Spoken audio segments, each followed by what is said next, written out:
Hi, I'm Canis and welcome to the channel. In the previous video I was searching the internet for a boat to buy and I found de Vrouwe Linda advertised in the Netherlands. This time I'm going to travel to the Netherlands to see the boat for real.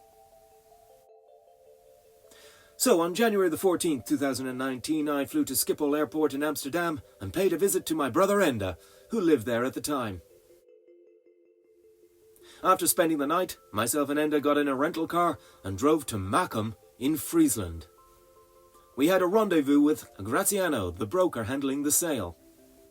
We took a look around and I asked questions, pretending to know what I was talking about. To be frank, I knew I was going to buy this boat before I turned up, as I wasn't going to come all this way for nothing. I was not disappointed. It was perfect. Although perfect is not quite the right word, I knew the Vrouwe Linda needed a full restoration and it was going to take a lifetime.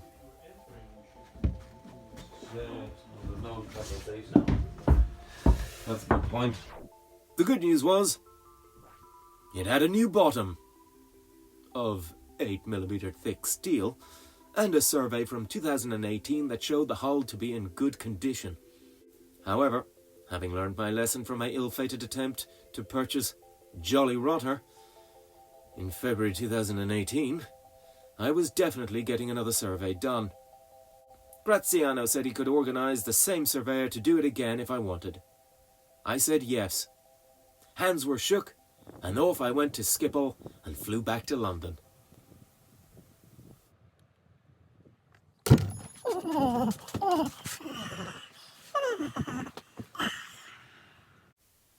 For the survey to happen, the boat had to be lifted out of the water at Harlingen.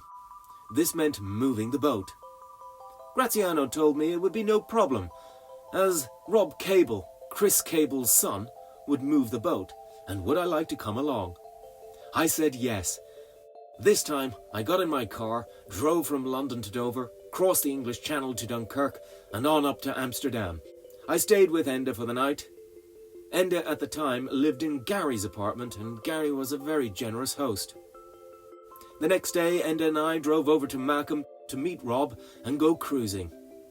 It was the 25th of January, 2019. So off we went. We were joined by Hans, who used to sail de Vrouwe Linda with Chris Cable in his latter years. Sadly, the reason for the boat being sold was that Chris Cable had passed away 4 years earlier. Rob had a boat of his own, so there was nobody who wanted to take de Vrouwe Linda on. We started up the 6-cylinder 80-horsepower DAF 475 and ventured out into the winter grey of the IJsselmeer. Buffeted by waves, we managed to make it to the locks at the Afsluitdijk, crossed through and out into the calmer waters of the Waddenzee, and then made our way over to Harlingen.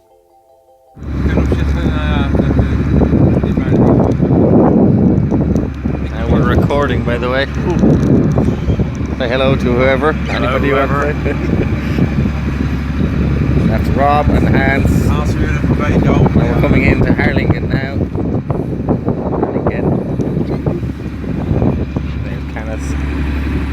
The new captain. The new captain. Oh, there we go. Struggling. Say hello, Dutch people. Say hello, Hans. Hi. Hi. Hi. Hello. My hair? No concerns about my hair. Oh, what? We arrived safe and sound and moored the boat up for the night and went to a cafe in Harlingen. I bought the crew lunch. While eating, I was wondering how we were going to get back to Macum. A taxi, I suppose.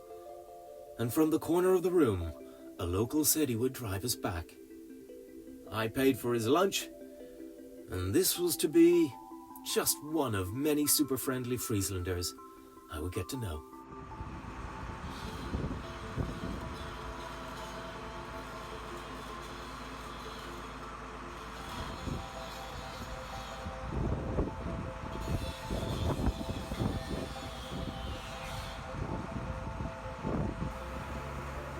The next day the boat came out of the water, the survey commenced. The surveyor, Leo, turned up, and his first reaction was to look at me and say, this was a waste of time. A year earlier he had surveyed the boat and was of the impression there would be very little change. However, he understood that if I wanted to get insurance, I needed the survey in my name. So off we went around the boat, and thankfully he found a few problems that needed fixing. Minor problems like corrosion around the exhaust, and a few spots here and there that needed a plate welded on. And then I asked him to look at the mast. He bashed a hammer into it and condemned the mast.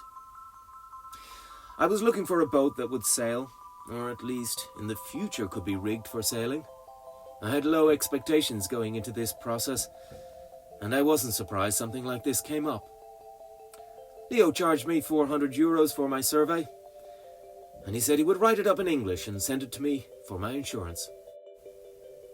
Due to the mast and some minor repairs needed, Rob agreed to drop the price to €32,500, and we had a deal. I paid my deposit of €3,500, and I was a step closer to owning a Dutch barge. While the boat was hanging in the air, I instructed SRF to fix the problems Leo had highlighted and give it a new coat of primer and anti-fouling paint. With that, my few days in the Netherlands were done, and it was time to go home. On my way home to the United Kingdom, Enda joined me in the car, and we returned to London together. On the way, the weather was snowy and miserable in Belgium, but we were in good spirits. We got to the ferry at Dunkirk. The sun came out. The weather had changed so much. Perfect for watching the white cliffs of Dover. Thank you very much for watching. We'll see you again next time. Don't forget to subscribe, like, and thank you again. Bye.